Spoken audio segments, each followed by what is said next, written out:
আফজাল যে বিষয়টি নিয়ে কাজ করেছে সেটাও খুব উল্লেখযোগ্য। সেটা হচ্ছে তার স্বজন বা স্বজন ব্যক্তি। রাজনীতি নিয়ে বক্তব্য রাখার একটি বহুল চর্চিত শক্তিশালী মাধ্যম। ক্যারিকেচার কার্টুন ড্রয়িং মূলত ক্যারেক্টার ড্রয়িং। প্রত্যক্ষ করার প্রখর দৃষ্টি, বিশ্লেষণের সূক্ষ্মতা, উস্কানিমূলক রসবোধ এবং চরিত্র নির্ধারণে ও অঙ্কনের দক্ষতা একজন কার্টুন শিল্পীর বিশেষত্ব। সমাজের, রাজনীতির, শাসকের, শোষকের বিভিন্ন সংগতি অসঙ্গতি, ব্যক্তির চারিত্রিক গুণাবলী দোষাবলীকে অতিরঞ্জিত করে কিন্তু পরিমিত শ্রমে কথা বলে। রসবোধ তার অন্যতম হাতিয়ার। শিল্পীর রসবোধের বারোমিটারে আমাদের মান, অভিমান, অপমান নির্ভরশীল। আধুনিক সমাজ সভ্যতায় একজন কার্টুনিস্ট প্রখর বুদ্ধিদীপ্ত, শৈল্পিকভাবে দক্ষ বুদ্ধিজীবী হিসেবে বিবেচিত। সমাজ সভ্যতাও এই শিল্প গ্রহণ, বর্জন, নিষিদ্ধ করার মাধ্যমে তার মানদণ্ড প্রকাশ করে। দেশে বিশ্বে এখন এই শিল্প উদযাপনের অবস্থার অবনতি হয়েছে। বিব্রত বোধে, বিরক্তি ও বিষাক্ত বিধ্বংসী হয়ে ওঠার প্রবণতা প্রবল হয়েছে। কার্টুনিস্টদের জন্য সময়টা ভালো না। এই ক্ষেত্রে শিল্পী শেখ আফজাল স্বজনের প্রতি দৃষ্টি দিয়েছেন। স্বজনরা সহজভাবে নিবেন এই ভরসা। এই বিষয়ে শাসকের, শোষকের বিশ্বাসে সমাজের বিব্রত হওয়ার কারণ নাই। কেননা একেবারেই নিজেকে নিয়ে, স্বজনকে নিয়ে রসাত্মক উদযাপন। তবে স্বজনরা যেহেতু সমাজেরই, তাই উৎসাহী, অনুসন্ধিৎসু, ভাবুক দর্শকরাও ভাবতে পারেন। আমার দৃঢ় বিশ্বাস কিছু পেয়েও যাবেন। কলা কিন্তু এই ভাবনা চিন্তাকে উস্কে দিতে এই প্রদর্শনী। প্রথমে ধন্যবাদ দেবো নিসারকে। নিসার, তার কারণ আমার এই উস্কানির পিছনে কিন্তু নিসার একেবারে নিসার। এখন আমি সবাইকে ধন্যবাদ দিচ্ছি। এখানে উঠে আসা মুশকিল। আমি তো আসিনি এখানে, সত্যি কথা বলতে আমি কিন্তু খুব কম আসি। সেখানে এখানে এত দূর আসা, একে তো অন্য দিকে এত ভিড়, তারপরে আমাদের সবাই আজকে আর্টিস্ট আসছেন, এটা সত্যি আমার কাছে খুব ভালো লাগছে যে এত কষ্ট করে আসছেন আপনারা। আর একটা জিনিস যে আমি স্যারকেও ধন্যবাদ দিই, এবং স্যার আসাতে ভালো হয়েছে। স্যার তো অভ্যাস আছে, স্যারের বাসা তো 5 তালা, প্রত্যেকদিন 3 বার স্যার ওখানে ওঠেন। স্যার এত ইজি ভাবে একবারে উঠে আসছে, এটা আমার কাছে সাংঘাতিক লেগেছে। এটা খুব ভালো। মানে মুস্তাফিজ ভাই তো আমার মনে হয় খুব কষ্ট হয়েছে করতে। এরকম কিন্তু অনেকে শিক্ষিত দেখলাম যে কোনো রকম হচ্ছে। যাই হোক, এটা জুলিয়াও তাই, জুলিয়াও তো কষ্ট হয়েছে। আমার এটা আসলে যে এরকম গুরুত্ব দিয়ে এখানে একটা ডিসপ্লের ব্যবস্থা করবে, আমি ওয়াকিলকেও ধন্যবাদ দিচ্ছি। হ্যাঁ, সাংঘাতিক। এবং ওর লেখাটা দারুণ। ওই রকম লেখা আমার উপর লিখবে, এটা ওর জীবনও কল্পনা করেনি। ভেরি গুড, খুব ভালো। আর একটা, ওরা এই ড্রয়িং গুলোতে এত গুরুত্ব দিয়ে, আমি তো এটা বুঝিনি, আসলে সত্যি কথা বুঝিনি। আমার যখন যেটা মনে হয়েছে সেটা খেপানোর জন্যেও আঁকানো, রাগানোর জন্য আঁকানো, এইরকম। তো শিশিরের যেটা হচ্ছে কি, শিশির আঁকলাম তো একসময় ওরে রাগানো যায়, ঠিক এইভাবে আঁকতে আঁকতে তো মনে করলাম যে এটা তো আঁকি ভালোই লাগে। আবার এই যে বললাম না, নিসার যে উস্কানি দিয়ে দিয়ে এগুলো তৈরি করাইছে, ওইটাই আমার আসলে ইন্সপিরেশন। যে এটা বলছে বেটা এটা আঁক না, খুব ভালো হচ্ছে। বলে কি এটা আবার ভালো কি? সবাই তো রাগে তাই না, অত বেশি মন খারাপ করে, এটা ওটা করে। তো এটা ঠিকই যে যারা পেইন্টিং, ড্রয়িং ভালোবাসে, তারা অ্যাপ্রিসিয়েট করলে ওইটা একটা বিরাট পাওয়া। তা আমার অ্যাপ্রিসিয়েশনও এরকম। নবী স্যার বলতেছেন, বাহ ভালো হয়েছে তোমার এটা। বলি নাই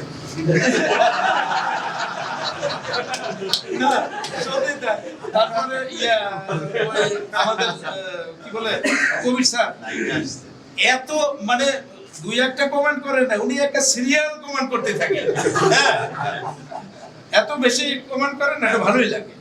হ্যাঁ, তারপরে মুস্তাফিজ ভাই তাই একবার কি সে জাপানে তাই, হ্যাঁ যেরকম আমি একটু, হ্যাঁ ওই কি যেন সমুদ্রে গোসল করছে, এটা ওটা। হ্যাঁ, কেউ ছিল? হ্যাঁ ছিল। ক্ষমতার ওটা করিস না কিন্তু, তুই সর্বনাশ করছো, এটা কি করছিস?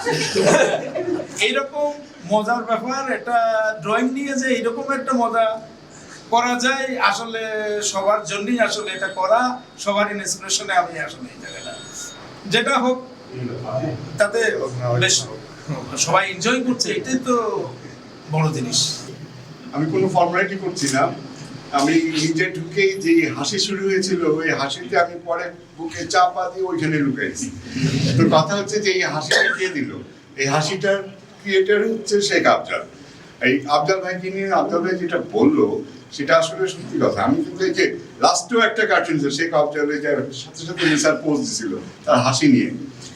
আফজালের একটা মাইক্রো, তার একটা অ্যাসেট ছিল মাইক্রো, জাপান থেকে আসার পরে সেই আমি পুরো তার এই মাথাটাকে গাড়ি মানায় এটা ছাড়ছিলাম মাথায়, অনেকদিন চলছে। তো কথা হচ্ছে যে এইভাবে করে ওই তো বললো আফজাল ভাই কিন্তু আমার সিনিয়র কিন্তু বয়সে সমান, যার জন্য একটু রেসপেক্ট করি শুধু এক ক্লাস সিনিয়র দেখে। আর কি বলবো আসলে বলার তেমন কিছু নাই। এটা এটা এটা যে অদ্ভুত একটা ব্যাপার। তবে এক কিছু শুধু বলি, কারণ যেহেতু আমি এখানে না বললে অন্য কেউ বলবে না, এই ওয়ালে দুটা পেজ আছে, এইগুলোর সূত্রপাত কি করে এটার হিস্ট্রি আছে। সেটা হচ্ছে যে আগে আমরা একসাথে শিক্ষকতা জয়েন করি, আমি ইউনুস ভাই, তারপরে তারপর তো ওই যে মুস্তাফিজ ভাই, আফজাল, এরা সব একসাথে।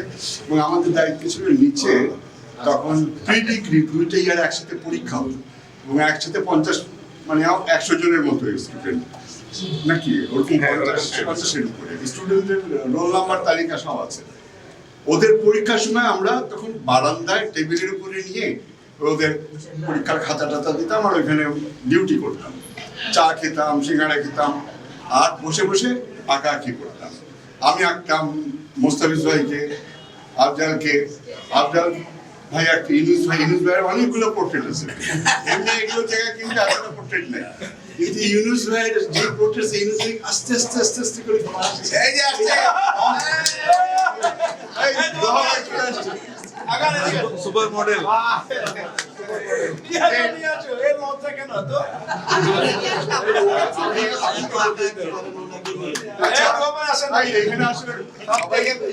ডাবের মতো করে আছে।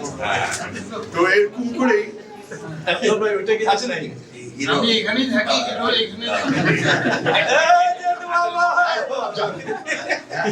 আর যেটা আমি যেটা সেটা হচ্ছে যে এই সিদ্ধান্তটা নেওয়াটা একটা রিস্কি ব্যাপার ছিল, যেটা নিসার খুব সাহসের সাথে এই সিদ্ধান্তটা, ওকে নিসারকে আলাদাভাবে ধন্যবাদ জানাই, কারণ এই জিনিসটা সবাই থাকতো তাহলে একটা বিশাল জিনিস হয়তো আমরা মিস করতাম, অনেকেই মিস করতাম। অনেক ফানি ব্যাপার আছে, অনেক হাস্যকর, অনেক বিরক্তি। এই যে স্বজন গাছি নাম দিছে, এইটাও তো ওদের নিসারের।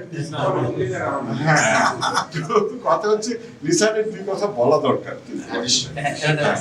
তো এই জন্য আমি আফজাল ভাইকে ধন্যবাদ যে জিনিসগুলো সংগ্রহ করে রাখছি। জিনিসগুলো কিন্তু থাকে বিভিন্ন জায়গায় যায়। ইউনুস ভাইয়ের সবচেয়ে সিরিয়াস কার্টুন ইউনুস ভাই নিজে নিয়ে রেখে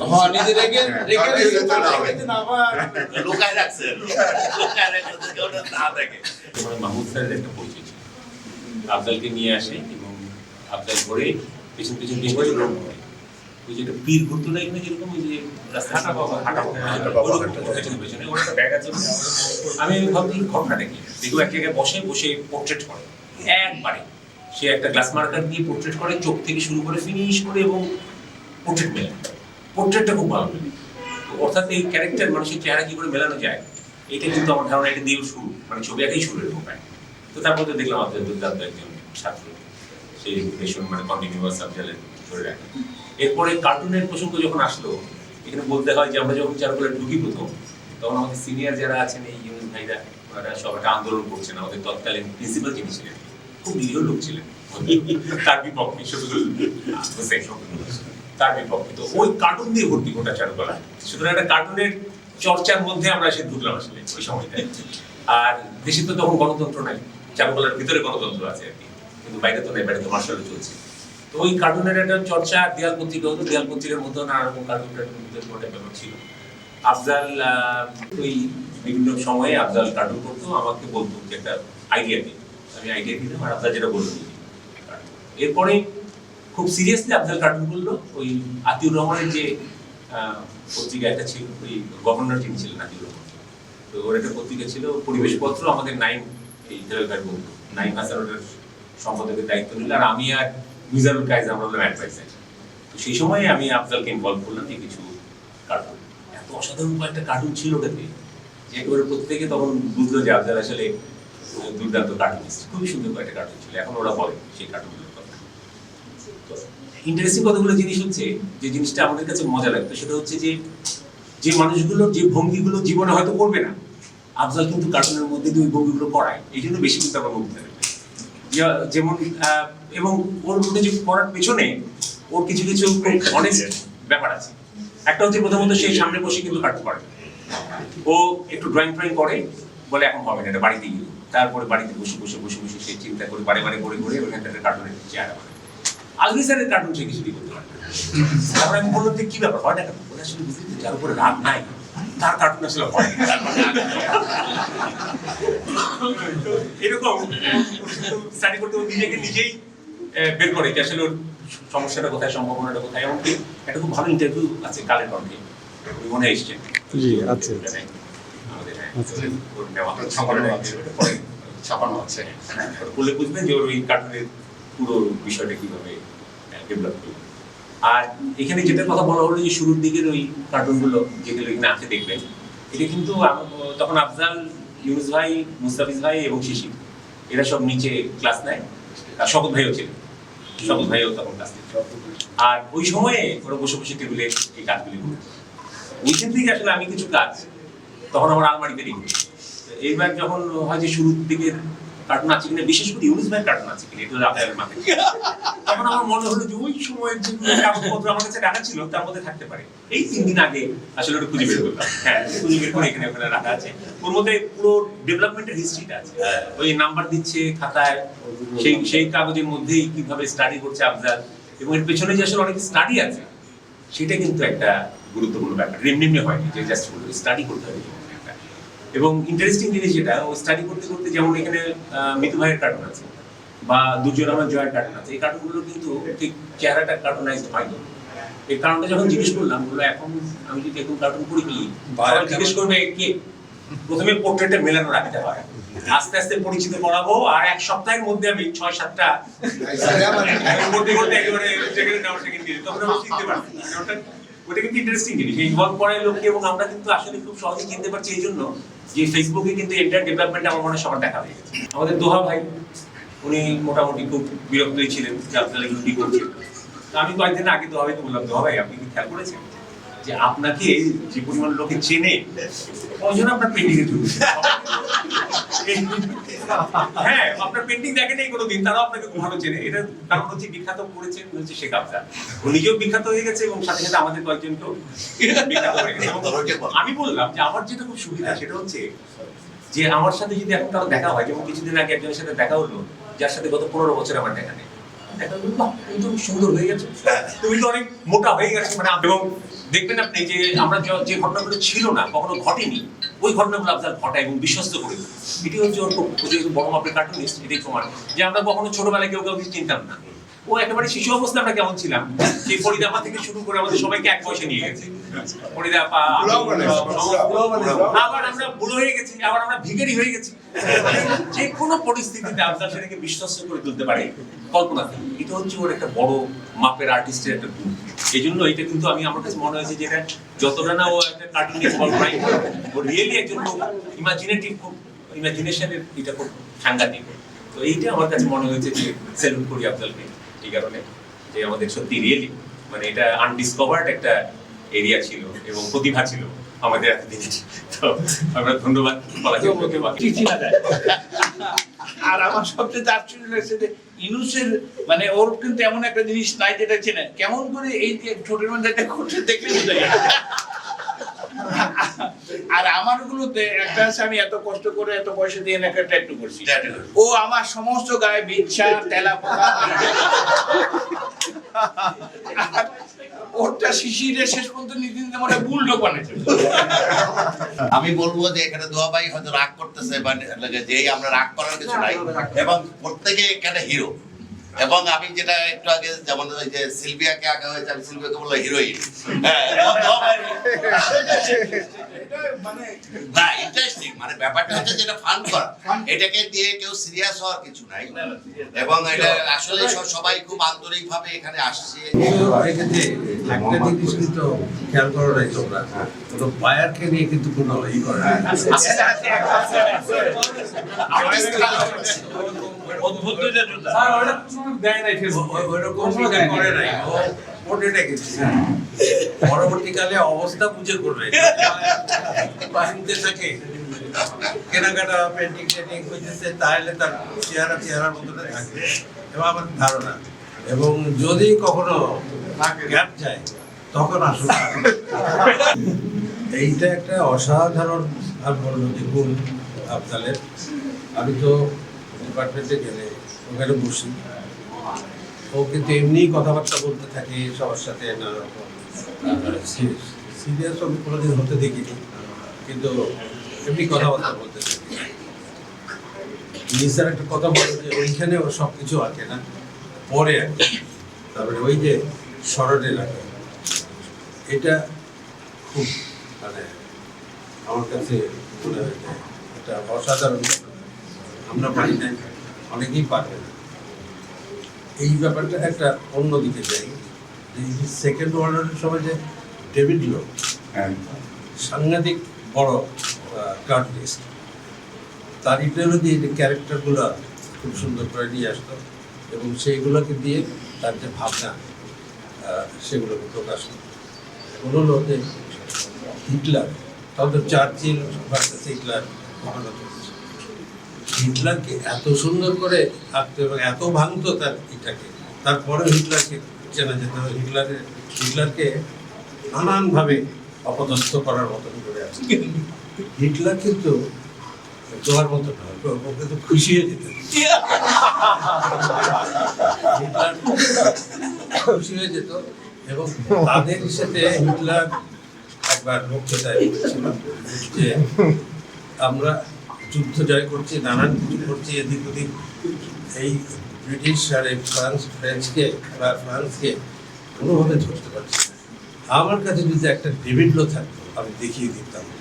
কিন্তু একজন কার্টুনিস্টের জন্য কম বড় কমপ্লিমেন্ট না, কিন্তু বিশাল। তো চার্চিলের একটা ডেভিড লো আছে, আমরা চারুকলায় একজন লো গ্রেডের হলো।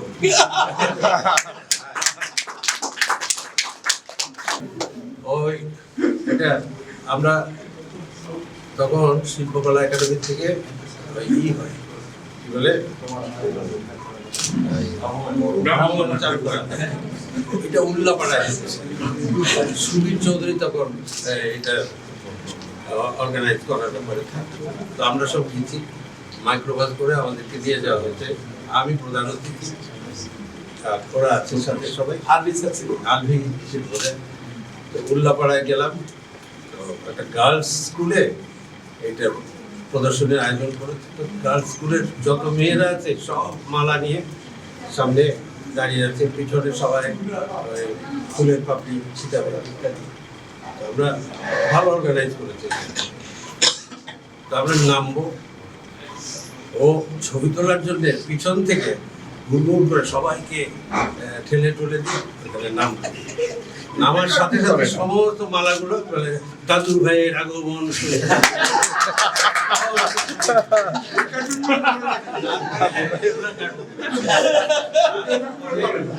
আমি সবার সাথে নামলাম, পিছনে ও আমার জায়গাটা তখন দাদু ভাই আগের থেকেই কিন্তু যাই হোক। এইবার বলি আসলে এগুলো হাসির একটা কথা হলো, বলি যে ওর ড্রয়িং কিন্তু অসাধারণ। এমনি রিয়েলিস্টিক যেসব কাজ করে, মানে পেন্টিংয়ে যেসব করে, সেইগুলো যেমন কার্টুনাইজ করা, ক্যারিকেচার করা, এইখানেও কিন্তু ওর মানে কী বলবো খুব পাকাপোক্ত একটা অবস্থায়। সবাই পারবে না, আমাকে দিলে আমি পারবো না। জীবনে বহু কার্টুন দেখেছি। এই যে নিখিল আছে, নিখিল তখন ব্যাঙ্গালোরে, আমি কার্টুনিস্টদের একটা সেমিনারে গেছি এঁকেছি, কিন্তু এইরকম ভাবে পোর্ট্রেট টোর্ট্রেট করে সব তাক লাগিয়ে দেওয়া এটা অসম্ভব পারবো না।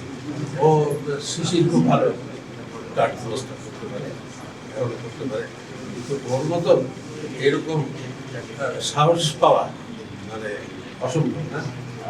অহরহ করা, কন্টিনিউয়াসলি এই প্র্যাকটিসটা করা, সবাইকে উপস্থিত করা এইভাবে, এটা সাহসেরও ব্যাপার আছে।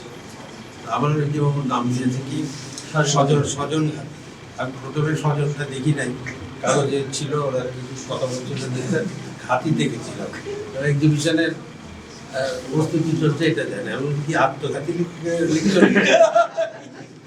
কারণ এইটাতে আমি দিয়েছিলাম আত্মঘাতী, পরে সেটাকে নিচে স্বজন এটা করে মাইল